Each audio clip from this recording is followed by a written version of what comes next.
Halo semua, selamat datang di channel Laendria Arsitektur. Playlist kali ini bertema, mari kita belajar arsitektur. Kali ini kita akan membahas mengenai sistem pencahayaan bangunan. Salah satu pembahasan mengenai elektrikal dalam bangunan. Jadi video ini sangat berguna bagi mahasiswa baru atau orang-orang yang tertarik mempelajari arsitektur dari awal. Mari kita mulai. Sistem pencahayaan pada bangunan. Pencahayaan merupakan salah satu faktor untuk mendapatkan keadaan lingkungan yang aman dan nyaman, berkaitan erat dengan produktivitas manusia. Pencahayaan yang baik memungkinkan orang dapat melihat objek-objek yang dikerjakannya secara jelas dan cepat. Sebenarnya, apa itu sistem pencahayaan bangunan? Sistem pencahayaan dalam bangunan adalah desain dan mekanisme yang dibuat pada bangunan agar bangunan memperoleh cahaya yang cukup terang sehingga orang-orang yang menggunakan bangunan tersebut dapat melihat dengan jelas. Sistem pencahayaan pada bangunan adalah salah satu elemen penting yang perlu dipertimbangkan dalam perancangan interior maupun arsitektur. Pencahayaan atau lighting selain berfungsi sebagai penerangan, juga dapat dijadikan sebagai aksesoris untuk memberi nilai estetika sebuah ruang maupun fasad. Kemudian, bagaimana sistem pencahayaan tersebut? Pertama, kita akan membahas apa saja sistem pencahayaan. Dalam bangunan, ada dua sistem pencahayaan berdasarkan sumber cahayanya. Satu, ada sistem pencahayaan yang memanfaatkan cahaya matahari alami sebagai sumber. Kemudian, ada juga yang menggunakan sumber cahaya buatan seperti lilin dan lampu. Namun, pencahayaan buatan yang sekarang digunakan sebagai sistem pencahayaan permanen dalam bangunan adalah lampu. Ayo kita mulai penjelasan masing-masing sistem pencahayaan alami dan buatan. Pertama, sistem pencahayaan alami. Alami bagaimana sih? Tentu saja pencahayaan dari alam. Kalian pasti sudah tahu apa itu. Sistem pencahayaan alami adalah sumber pencahayaan yang berasal dari sinar matahari. Sistem pencahayaan alami hanya bisa diambil dari cahaya matahari saat siang. Sementara cahaya bulan di malam hari tidak masuk dalam kategori sumber cahaya alami yang efektif. Sistem pencahayaan alami merupakan salah satu sumber cahaya terbaik untuk bangunan. Jadi kalau sistem pencahayaan buatan, cahaya yang dibuat. Benar sekali. Sistem pencahayaan buatan adalah mekanisme cahaya yang dihasilkan oleh sumber cahaya selain cahaya alami atau cahaya matahari. Kalian pasti tahu apa saja sumber cahaya buatan. Cahaya tersebut berasal dari hasil karya manusia berupa lampu yang berfungsi menyinari ruangan sebagai pengganti jika sinar matahari tidak ada. Dibandingkan pencahayaan buatan, sinar alami mempunyai banyak keuntungan. Selain menghemat energi listrik, juga dapat membunuh kuman. Tapi kekurangannya adalah matahari hanya ada di siang hari, mau tidak mau kita harus menggunakan pencahayaan buatan di malam hari. Untuk mendapatkan pencahayaan alami pada suatu ruang, diperlukan jendela-jendela yang besar ataupun dinding kaca sekurang-kurangnya 1/6 daripada luas lantai. Sumber cahaya alami yang baik sejatinya bukanlah sorotan matahari langsung, namun cahaya langit yang merupakan cahaya putih yang bisa memberikan kita warna sejati dari sebuah objek. Sorotan sinar matahari langsung tidak baik karena mengandung gelombang ultraviolet yang tinggi. Sumber pencahayaan alami kadang dirasa kurang efektif dibanding dengan penggunaan pencahayaan buatan. Selain karena intensitas cahaya yang tidak tetap, sumber alami menghasilkan panas terutama saat siang hari.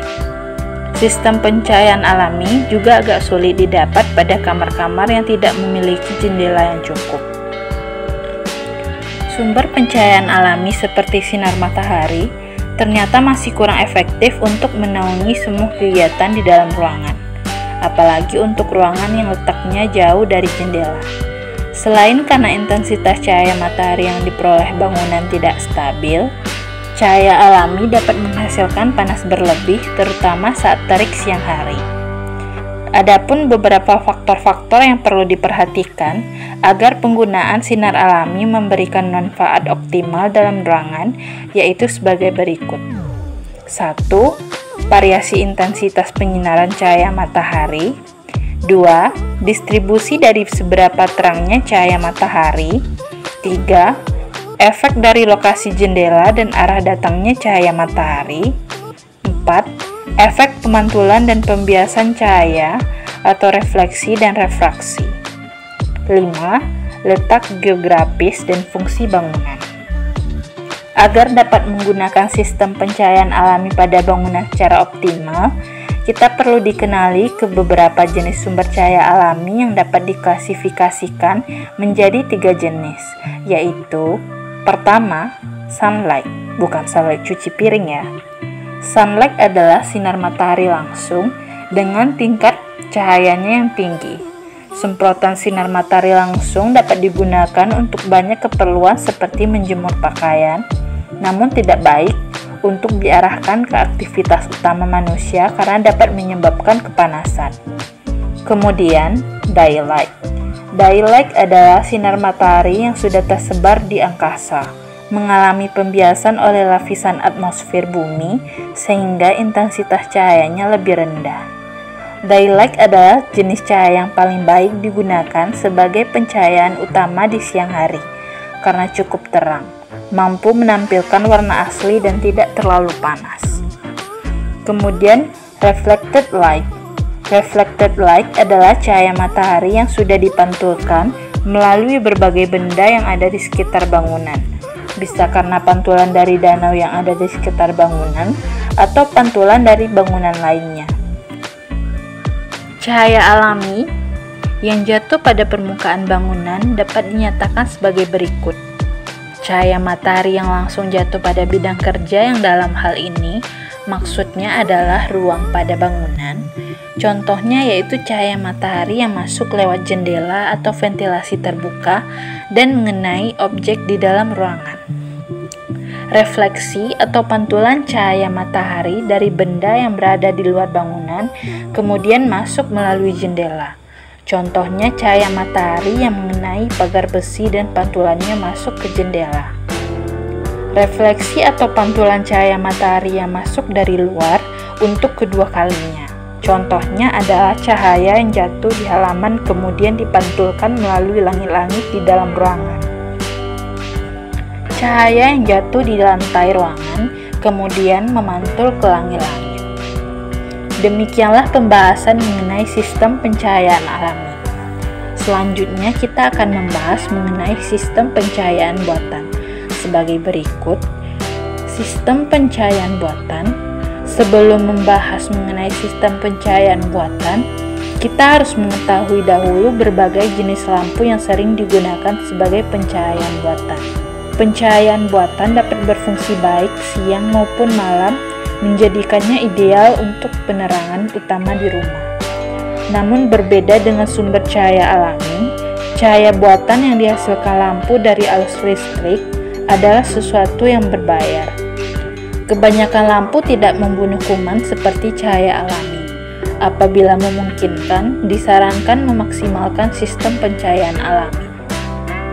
Cahaya buatan yang tidak baik tentunya akan mengganggu aktivitas keseharian kita, misalnya di tempat kita bekerja.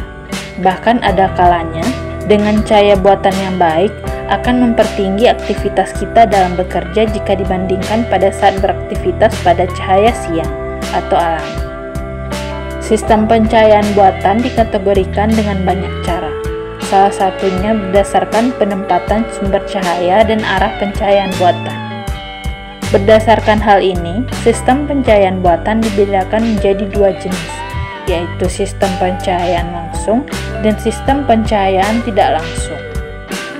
Sistem pencahayaan langsung adalah penempatan lampu yang langsung menyinari bidang atau bagian ruang yang diinginkan. Sistem ini biasanya digunakan pada aktivitas yang memerlukan cahaya tinggi, seperti meja baca tulis, ruang kerja, untuk mesin jahit, dan lain sebagainya. Kemudian, sistem pencahayaan tidak langsung. Sistem pencahayaan tidak langsung adalah penempatan lampu selain pada bidang atau bagian ruang yang ingin disinari.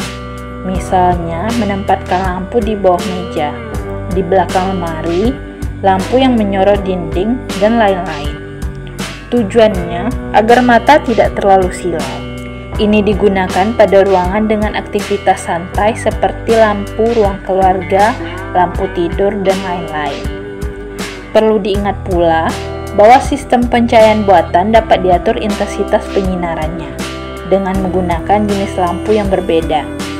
Semakin besar daya lampu, semakin terang sinarnya. Namun, setiap ruangan membutuhkan intensitas cahaya yang berbeda. Misalnya, ruang baca membutuhkan cahaya yang jauh lebih banyak agar orang bisa melihat tulisan. Sebaliknya, ruang keluarga yang santai membutuhkan intensitas penyinaran yang lebih sedikit. Demikian mengenai sistem pencahayaan alami dan sistem pencahayaan buatan pada bangunan. Sebagai pemilik rumah atau perancang bangunan, hendaknya kita mengetahui kapan menggunakan sistem pencahayaan alami dan kapan menggunakan sistem pencahayaan buatan. Oke teman-teman, demikian pembahasan kita kali ini. Sampai jumpa di video-video selanjutnya. Kapan-kapan kita akan bahas juga lebih detail tentang cara menata lampu di suatu ruangan, atau mungkin cara memanfaatkan sinar matahari secara maksimal melalui desain bangunan. Tunggu video berikutnya ya.